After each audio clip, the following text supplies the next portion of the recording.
Sabarmati online classes में आप सभी का स्वागत है।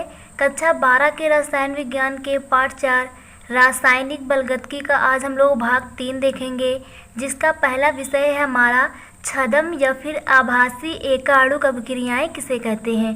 तो चलिए देखते हैं आभासी एकाणुक अभिक्रियाएं किसे कहते हैं। वे प्रथम कोटि की अभिक्रियाएं, यानी जो अभिक्रियाएं प्रथम कोटि की होती हैं, वे प्रथम कोटि की अभिक्रियाएं जिनकी आणविकता 1 से क्या हो, अधिक हो, जिनकी आणविकता 1 से अधिक होती है, आभासी एकाणुक अभिक्रिया कहलाती हैं।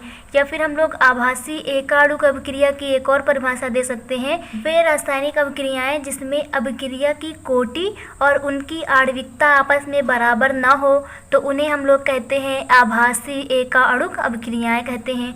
उदाहरण है हमारा CH3 COO C2H5 यानी एथिल एसीटेट की। जब H2O के साथ अभिक्रिया कराई जाती है H+ की उपस्थिति में यानी अम्लीय माध्यम में, तो हमें एसिटिक अम्ल और एथिल एल्कोहल प्राप्त होता है। तो इस रासायनिक अभिक्रिया में हमारी आणविकता कितनी होगी, आणविकता जो होती है अभिकारक अणुओं की कुल संख्या होती है। तो यहाँ पर कुल 2 अभिकारक दिए गए हैं, इसलिए आणविकता कितनी हो जाएगी, 2 हो जाएगी। तथा यह अभिक्रिया प्रथम कोटि की है। प्रथम कोटि की अभिक्रिया में हमने उदाहरण में इस अभिक्रिया को पढ़ा था कि यह अभिक्रिया कौन सी कोटि की है, प्रथम कोटि की अभिक्रिया है। तो इस अभिक्रिया में जो अभिक्रिया की आणविकता है और कोटि अलग अलग है, बराबर नहीं है, इसलिए यह हमारी छद्म यानी आभासी एकाणुक अभिक्रिया कहलाएगी। या फिर हम लोग ये कह सकते हैं कि ये प्रथम कोटि की अभिक्रिया है और इसकी आणविकता जो है 1 से अधिक है, इसलिए यह अभिक्रिया हमारी क्या कहलाएगी, आभासी एकाणुक अभिक्रिया कहलाएगी। अगला विषय हमारा संक्रियण ऊर्जा क्या होती है। देहली ऊर्जा, जो हमारी देहली ऊर्जा होती है, तथा जो अणु होते हैं इनकी सामान्य अवस्था में ऊर्जा, देहली ऊर्जा और अणुओं की सामान्य अवस्था में जो ऊर्जा होती है, इसका अंतर हमारा कहलाता है संक्रियण ऊर्जा कहलाता है। संक्रियण ऊर्जा को हम सरलतम रूप में समझें तो वह न्यूनतम अतिरिक्त ऊर्जा, वह न्यूनतम अतिरिक्त ऊर्जा जो ऊर्जा अवरोध पार करके अभिकारक अणुओं के उत्पाद में परिवर्तित होने के लिए आवश्यक होती है, यानी वह न्यूनतम अतिरिक्त ऊर्जा जो अभिकारक से उत्पाद बनने के लिए आवश्यक होती है। तो ऐसी न्यूनतम अतिरिक्त ऊर्जा को हम लोग क्या कहते हैं, संक्रियण ऊर्जा कहते हैं।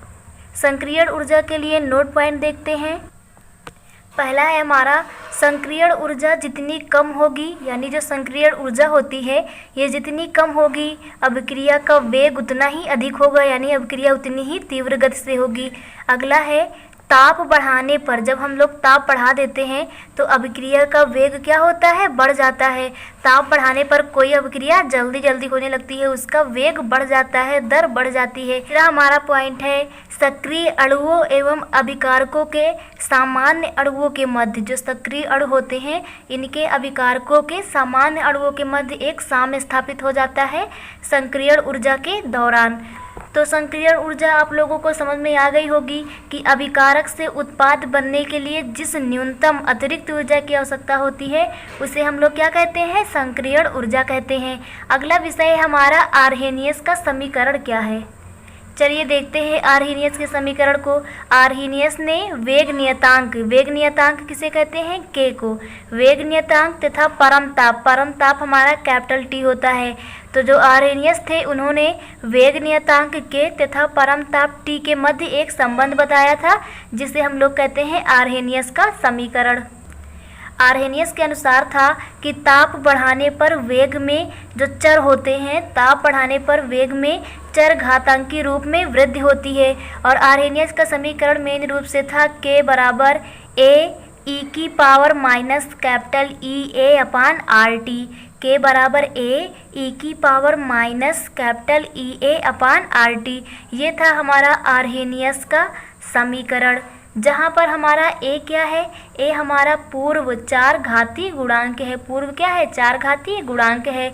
और जो हमारा EA दिया गया है ये संक्रियण ऊर्जा कहलाती है। EA क्या कहलाती है, संक्रियण ऊर्जा कहलाती है। और संक्रियण ऊर्जा का मात्रक होता है जूल प्रति मोल होता है, क्या होता है, जूल प्रति मोल। और जहाँ पर हमारा R जो है गैस नियतांक है, इसे हमने विलियन चैप्टर में पढ़ा था। R की वैल्यू कितनी होती है, 8.314 और इसका मात्रक क्या होता है, जूल प्रति केल्विन मोल होता है। जहाँ पर हमारा कैपिटल T क्या कहलाता है, परम ताप कहलाता है, और कैपिटल T का मात्रक हमारा केल्विन होता है। तो इस वेग नियतांक और संक्रियण ऊर्जा के बीच जो संबंध है, इस समीकरण को ही हम लोग कहते हैं आर्हेनियस का समीकरण। आगे हम लोग इस चैप्टर के न्यूमेरिकल करेंगे, तो इसके लिए हमें ये डाटा याद रखना होगा कि हमारी प्रारंभिक सांद्रता जो होती है ए होती है। प्रारंभिक सांद्रता हमारी क्या होती है, ए होती है, और जो बाद में शेष सांद्रता रह जाती है उसे हम लोग एक्स मानते हैं। प्रथम कोट की अभिक्रिया का व्यंजक हमारा होता है K बराबर 2.303 upon T log 10A upon A minus X होता है, और अर्ध आयुकाल हमारा होता है K बराबर 0.693 अपॉन टी हाफ, ये हमारा अर्ध आयुकाल कहलाता है। यदि किसी न्यूमेरिकल में कहा जाए कि जो प्रथम कोट की सांद्रता है वो आधी रह जाती है, तो वहाँ पर हम लोग अर्धायुकाल वाला फार्मूला लगाते हैं। चलिए इस लेसन के न्यूमेरिकल देखते हैं।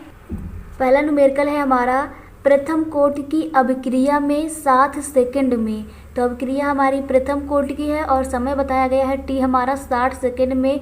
पदार्थ की जो सांद्रता है प्रारंभिक सांद्रता की क्या रह जाती है, आधी रह जाती है, और यदि सांद्रता आधी रह जाती है तो यहाँ पर हम लोग अर्ध आयुकाल वाला फार्मूला लगाते हैं। इस अभिक्रिया के लिए वेग स्थिरांक हमारा के होता है, के हमें ज्ञात करना है। तो चलिए देखते हैं, यहाँ पर हमें दिया गया है टी हाफ दिया गया है क्योंकि ये अर्धायुकाल के लिए कहा गया है। तो टी हाफ बराबर हमारा कितना हो जाएगा, 60 सेकंड हो जाएगा हमारा, और इसकी सांद्रता जो है प्रारंभिक सांद्रता की आधी रह जाती है, इसलिए यहाँ पर हम लोग के लिए अर्धायुकाल का फार्मूला लगाएंगे। तो अर्धायुकाल के लिए हमारा होता है के बराबर 0.693 अपॉन टी हाफ होता है। ये हमारा आगे करके 2 भी जाता है, तो यहाँ से हम लोग के की वैल्यू निकालेंगे। के बराबर हो जाएगा 0.6932 अपान टी हाफ की वैल्यू हमें 60 सेकंड दी गई है। तो ये भाग देने पर हमारा आ जाएगा 1.15 इंटू 10 की पावर -2 हमारा हो जाएगा सेकेंड इनवर्स, क्योंकि 1/t है, t का होता है सेकेंड, और ये ऊपर जाएगा तो सेकेंड इनवर्स आएगा, इसलिए इसका मात्रा क्या हो जाएगा, सेकेंड इनवर्स। ये हमारा आंसर हो जाएगा। अगला प्रश्न देखते हैं। अगला प्रश्न कहा गया है प्रथम कोट की एक अभिक्रिया में 72 सेकेंड में, समय दिया गया है 72 सेकेंड में पदार्थ की जो सांद्रता है प्रारंभिक सांद्रता की आधी रह जाती है। सांद्रता कितनी हो जाती है, आधी, और जब हमारी सांद्रता आधी हो जाती है तो वहाँ पर हम लोग अर्ध आयुकाल वाला फार्मूला लगाते हैं। अभिक्रिया के लिए वेग स्थिरांक की गणना करनी है। वेग स्थिरांक मतलब क्या होता है, के हमें ज्ञात करना है। तो यहाँ पर हमें दिया गया है टी हाफ। जब हमारा अर्ध आयुकाल का फार्मूला लगेगा तो टी की जगह पर हम लोग टी हाफ रखते हैं, और ये हमें दिया गया है 72 सेकेंड दिया गया है, और के हमें ज्ञात करना है। तो यहाँ फार्मूला लिखते हैं, के बराबर होता है हमारा 0.693 अपॉन टी हाफ होता है। यहाँ पर हम लोग टी हाफ की वैल्यू रखेंगे तो ये आएगा 0.693 अपॉन 72 आ जाएगा हमारा, और इसे हम लोग भाग करेंगे तो ये हमें मिलेगा 9.625 इंटू 10 की पावर -3 सेकेंड आ जाएगा, ये हमारा भाग करने पर। अगला न्यूमेरिकल देखते हैं। प्रथम कोट की एक अभिक्रिया का अर्धायुकाल 60 मिनट है। अर्धायुकाल यानी समय की बात कर रहा है, अर्धायु है, इसलिए टी हाफ दिया गया है हमें। टी हाफ बराबर हमें दिया गया है 60 मिनट दिया गया है। कितने समय में अभिक्रिया 90% पूर्ण हो जाएगी, यानी हमें टी ज्ञात करना है जब अभिक्रिया 90% पूर्ण हो जाए, यानी टी 90 हमें ज्ञात करना है जब अभिक्रिया पूर्ण हो जाए। तो यहाँ पर हम मान लेते हैं कि शुरुआत में जो हमारी अभिक्रिया हो रही थी इसकी सांद्रता 100% थी, यानी ए हमारे पास कितना था, 100% था हमारे पास ए। तो कह रहा है 90% पूर्ण हो जाए, तो जो पूर्ण हो जाएगी वो हमारा क्या कहलाएगी, एक्स कहलाएगी। 90% हो जाएगा हमारा एक्स हो जाएगा। किसी भी न्यूमेरिकल में जब कहा जाए कि इतने % पूर्ण हो जाए तो यानी वह कुछ रहा होगा, तो हम लोग मान लेते हैं कि वो 100% रही होगी जिसमें 90% पूर्ण हो जाएगी। तो चलिए यहाँ प्रथम कोट की अभिक्रिया की बात की गई है और फार्मूला रखते हैं। पहले अर्धायुकाल के लिए निकालते हैं। अर्धायु काल के लिए हमारा हो जाएगा k बराबर 0.693 अपॉन टी हाफ हो जाएगा। तो यहाँ पर हम लोग टी हाफ की वैल्यू रख करके k का मान प्राप्त कर लेंगे। तो ये हो जाएगा 0.693 अपॉन टी हाफ की जगह पर हम लोग कितना रखेंगे 60। तो ये हमारा आ जाएगा भाग देने पर 0.0115 और मिनट इन्वर्स आएगा। क्या आ जाएगा हमारा मिनट इन्वर्स आएगा, क्योंकि नीचे मिनट में था और ऊपर जाएगा तो इन्वर्स हो जाएगा। तो k की वैल्यू हमारी आ जाएगी 0.0115 मिनट इन्वर्स हो जाएगा। हमसे पूछा गया है कि प्रथम कोट की अभिक्रिया कितने समय में पूर्ण होगी, यानी प्रथम कोट की अभिक्रिया में हमें टी ज्ञात करना है। तो प्रथम कोट की अभिक्रिया का फार्मूला लिखते हैं, k बराबर होता है 2.303 अपॉन टी लॉग 10 होता है a upon a minus x होता है। तो यहाँ पर हमें k की वैल्यू मिल चुकी है, अर्धायु काल से हमने k निकाल लिया है। k की वैल्यू यहाँ रख देंगे, यहाँ से हमें t मिल जाएगा, क्योंकि हमें a पता है और हमें x भी पता है। तो चलिए वैल्यू पुट करते हैं। यहाँ से हो जाएगा k की जगह पे रखेंगे 0.0115 इज इक्वल टू हो जाएगा 2.303 अपॉन टी हमें ज्ञात करना है लॉग 10, और a की वैल्यू हमने 100% मानी है, और 100% में से जो पूर्ण हो जाता है x कितना हो गया है 90 हो गया है। तो यहाँ से हमें t निकालना है, t भाग में है, इसे हम लोग यहाँ गुणा में भेज लेते हैं और ये संख्या इसके साथ गुणा में हो जाएगी t के साथ। तो हो जाएगा हमारा 0.0115 मल्टीप्लाई में हमारा t हो जाएगा इज इक्वल टू हो जाएगा 2.303 लॉग 100/100 माइनस 90 हो जाएगा। यहाँ से हमें t की वैल्यू ज्ञात करनी है, तो ये संख्या हमारी भाग में आ जाएगी।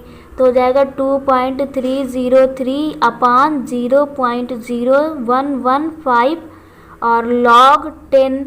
यहाँ पर हमारा बचेगा 100 ऊपर और नीचे कितना बचेगा 10 बचेगा, 0 से 0 कैंसिल हो जाएगा।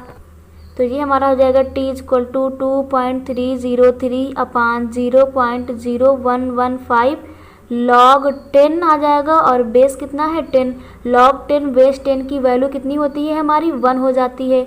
लॉग 10 बेस 10 की वैल्यू हमारी 1 होती है। तो यहाँ पर इस भाग देने पर हमारा आ जाएगा 199.39 मिनट हमारा आ जाएगा आंसर, क्योंकि लॉग 10 बेस 10 की वैल्यू क्या हो जाती है 1 हो जाती है। अगला न्यूमेरिकल देखते हैं। प्रथम कोटि की अभिक्रिया में 40 सेकेंड में एक पदार्थ की सांद्रता प्रारंभिक सांद्रता की क्या हो जाती है आधी हो जाती है, यानी यहाँ पर हम लोग अर्धायु काल का फार्मूला लगाएंगे। तो जो सांद्रता है वो आधी हो जाती है, यानी जो समय दिया गया है अर्धायु काल के लिए दिया गया है। तो यहाँ लिखेंगे हम टी हाफ बराबर कितना दिया गया है, हमें 40 सेकेंड दिया गया है, और सांद्रता जो है आधी रह जाती है। वेग स्थिरांक हमें k निकालना है। तो आधी का मतलब है अर्धायु काल के लिए। तो अर्धायु काल के लिए हमारा फार्मूला होता है k equal to 0.693 upon T half होता है। तो यहाँ पर हम लोग वैल्यू पुट कर देंगे टी हाफ की, तो 0.693 आ जाएगा अपान टी हाफ हमारा दिया गया है 40 सेकेंड दिया गया है। तो ये भाग करने पर हमें मिल जाएगा k की वैल्यू यहाँ से आ जाएगी 1.7 इंटू 10⁻⁻2 सेकेंड इन्वर्स आ जाएगा, क्योंकि सेकेंड नीचे था और ऊपर जाएगा तो सेकेंड इन्वर्स हो जाएगा। तो ये हमारा आंसर हो जाएगा। अगला न्यूमेरिकल देखते हैं। एक यौगिक के 1 मोल से प्रारंभ करने पर, यानी 1 मोल लेकर प्रारंभ कराई गई है, यानी a बराबर हमें दिया गया है 1 मोल दिया गया है। यह ज्ञात हुआ कि 1 घंटे में अभिक्रिया 3/4 पूर्ण हुई है। कितने घंटे में 1 घंटे में। तो यहाँ हमें t दिया गया है 1 घंटा दिया गया है। जो अभिक्रिया हमारी पूर्ण होती है 3/4, 3/4 का मतलब होता है 3/4 होता है, और जो पूर्ण होता है उस वैल्यू को हम लोग x मानते हैं। तो x बराबर हमें दिया गया है 3/4 दे रखा है, और प्रथम कोट की अभिक्रिया है तो हमें वेग स्थिरांक निकालना है। वेग स्थिरांक हमारा k होता है। तो चलिए देखते हैं। प्रथम कोट की अभिक्रिया के लिए हमारा फार्मूला होता है k equal to 2.303 upon T log 10 a upon a minus x। ये हमारा फार्मूला होता है प्रथम कोट की अभिक्रिया के लिए। समय हमारा घंटे में दिया गया है, इसलिए इसे हम लोग मिनट में चेंज कर लेंगे। तो 1 घंटे बराबर हमारा होता है 60 मिनट होता है। तो यहाँ पर वैल्यू पुट कर देंगे k = 2.303 अपॉन टी की जगह पे हम लोग 60 रखेंगे, मिनट में आंसर देंगे हम लोग log 10 और a की वैल्यू 1 है अपॉन 1 - 3/4 हो जाएगा हमारा। यहाँ हम लोग इस 1 - 3/4 को सॉल्व कर लेते हैं, तो ये हो जाएगा 1 - 3/4 अपॉन 1 मान लेते हैं, 4 - 3/4 हो जाएगा। तो यहाँ से हमें मिलेगा 1/4, तो यहाँ हमें रखना है 1/4। तो ये हो जाएगा k = 2.303 अपॉन 60 log 10 1 अपॉन 1/4 मिलेगा, तो 4 हमारा ऊपर जाएगा। तो यहाँ मिलेगा हमें k = 2.303 अपॉन 60 log 10 और ये हमारा 4 हो जाएगा। यहाँ पर हम लोग log 4 को लिख लेंगे log 2 की पावर 2 लिख सकते हैं। तो log n की पावर यदि m हो तो वो हो जाता है n log m, यानी जो पावर में होती है वो आगे आ जाती है। तो यहाँ पर यदि हम लोग इसे 2 की घात 2 के रूप में लिखेंगे तो 1 2 आगे आ जाएगा और हमें log 2 मिल जाएगा, क्योंकि log m मिलता है तो हमें क्या मिल जाएगा log 2। तो इसे हम लोग लिखेंगे k = 2.303 अपॉन 60 मल्टीप्लाई में 2 आ जाएगा और हमें log 2 बचेगा। और log 2 की वैल्यू कितनी होती है 0.3010 होती है, ये हमारी log 2 की वैल्यू होती है 0.3010। तो ये हमें मिलेगा k = 2.303 और यहाँ 30 आ जाएगा, मल्टीप्लाई में 0.3010 आ जाएगा और ये भाग देने पर हमें प्राप्त होगा 0.0231 और मिनट इन्वर्स हो जाएगा। क्या हो जाएगा आंसर में मिनट इन्वर्स। याद रखिएगा k का हमें मात्रक लिखना आवश्यक होता है, तो यहाँ पर हो जाएगा मिनट इन्वर्स हो जाएगा। अगला न्यूमेरिकल देखते हैं हम लोग। एक प्रथम कोटि की अभिक्रिया 10 मिनट में 20% पूर्ण हो रही है। अभिक्रिया के 75% पूर्ण होने में कितना समय लगेगा। तो जो प्रथम कोटि की अभिक्रिया है पहले 10 मिनट में 20% पूर्ण होती है, तो यहाँ से हम लोग k की वैल्यू निकाल लेंगे। फिर दूसरे में हमें k की वैल्यू पता होगी और हमें कितना समय लगेगा हम लोग ये ज्ञात कर लेंगे। तो यहाँ पर पहले हम लोग करते हैं प्रथम कोटि की अभिक्रिया 10 मिनट में 20% पूर्ण हो, यहाँ तक हमारा एक बार फार्मूला लगेगा। तो चलिए करते हैं। हमें दिया गया है प्रथम कोटि की अभिक्रिया के लिए t बराबर दिया गया है 10 मिनट दिया गया है और कितना पूर्ण हो रही है 20% पूर्ण हो रही है। तो हमारे पास था कितना, तो हम लोग मान लेते हैं कि हमारे पास 100% था, जिसमें से x हमारा 20% पूर्ण हुआ है। यहाँ पर हमारी प्रथम कोटि की अभिक्रिया है, इसलिए प्रथम कोटि की अभिक्रिया का फार्मूला लगाएंगे k = 2.303 upon t log 10 a upon a minus x होता है। यहाँ हमें मिलेगा k = 2.303 अपॉन t की वैल्यू दी गई है 10 log 10 a हमारा 100 है अपॉन 100 माइनस 20 हो जाएगा। तो यहाँ से हमें मिलेगा 2.303 अपॉन 10 log 10, ऊपर कितना बचेगा 100 अपॉन 80 हो जाएगा, 0 से 0 कैंसिल हो जाएगा हमारा। ये काटने पर हमारा 5/4 आ जाएगा। ऐसे k की वैल्यू आएगी 2.303 अपॉन 10 log 10, यहाँ पर 5 हो जाएगा। log m अपॉन n होता है log m माइनस का log n हो जाएगा हमारा। ये हो जाएगा हमारा k = 2.303 अपॉन 10 log 5 की वैल्यू होती है 0.6990 होती है, माइनस log 4 को हम लिख सकते हैं log 2 की पावर 2, तो 2 आगे आ जाएगा और log 2 को हम लोग क्या लिखेंगे 0.3010 लिखेंगे। यहाँ से हमारा k = हो जाएगा 2.303 अपॉन 10 और ब्रैकेट में बचेगा 0.6990 माइनस का मल्टीप्लाई करेंगे तो ये हमारा हो जाएगा 0.6020 आ जाएगा। k = 2.303 अपॉन 10 और ये घटाने पर हमारा आएगा 0.0969 आ जाएगा।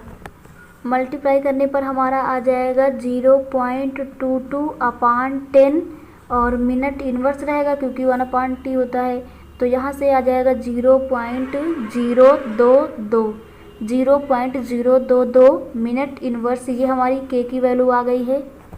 न्यूमेरिकल में कहा गया है कि अभिक्रिया के 75% पूर्ण होने में कितना समय लगेगा, यानी हमें टी ज्ञात करना है जब 75% पूर्ण हो जाए, यानी एक्स हमारा दिया गया है 75% पूर्ण होने में हम लोग लिखेंगे अभिक्रिया के लिए k = 2.303 upon T log 10a/a-x हो।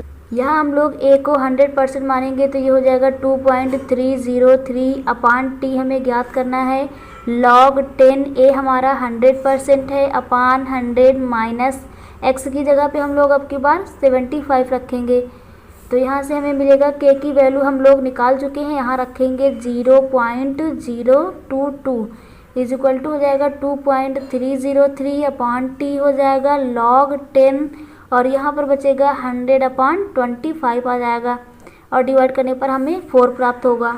यहाँ से हम लोग t की वैल्यू निकालेंगे तो t यहाँ डिवाइड में है, इधर मल्टीप्लाई में आएगा 0.022 और मल्टीप्लाई में t आ जाएगा इक्वल टू 2.303 log 10 और ये मिलेगा 2 की घात 2, क्योंकि 4 है तो इसे हम लोग 2 की घात 2 लिख सकते हैं। यहाँ से t की वैल्यू निकालेंगे तो ये हो जाएगा 2.303 अपॉन ये मल्टीप्लाई में संख्या यहाँ पर डिवाइड में आ जाएगी और यहाँ पर log n की पावर m होता है n log m, यानी 2 मल्टीप्लाई में आ जाएगा और हमें log 2 मिलेगा। यहाँ से हमें t इक्वल टू मिलेगा 2.303 अपॉन 0.022 मल्टीप्लाई में 2 इंटू 0.3010 होगा। log 2 की वैल्यू कितनी होती है 0.3010, तो यहाँ से मिलेगा t इक्वल टू 2.303 अपॉन 0.022 और मल्टीप्लाई में ये हमारा मल्टीप्लाई करने पर हो जाएगा 0.6020। सॉल्व करने पर हमें यहाँ पर मिलेगा t इक्वल टू 63.03 मिनट हो जाएगा, हमारा ये आंसर हो जाएगा। चलिए इस लेसन के कुछ बहुविकल्पी देखते हैं। पहला हमारा शून्य कोटि की अभिक्रिया के लिए दर नियतांक का मात्रक क्या होता है, यानी जो हमारी शून्य कोटि की अभिक्रिया होती है इसका मात्रक क्या होता है।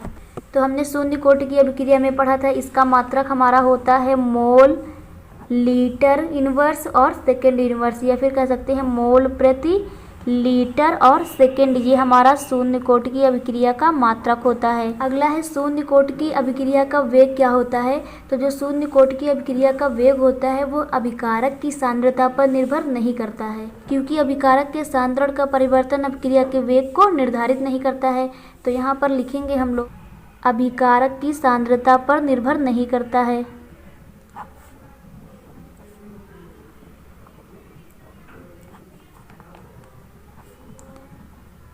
निर्भर हमारा ये नहीं करता है।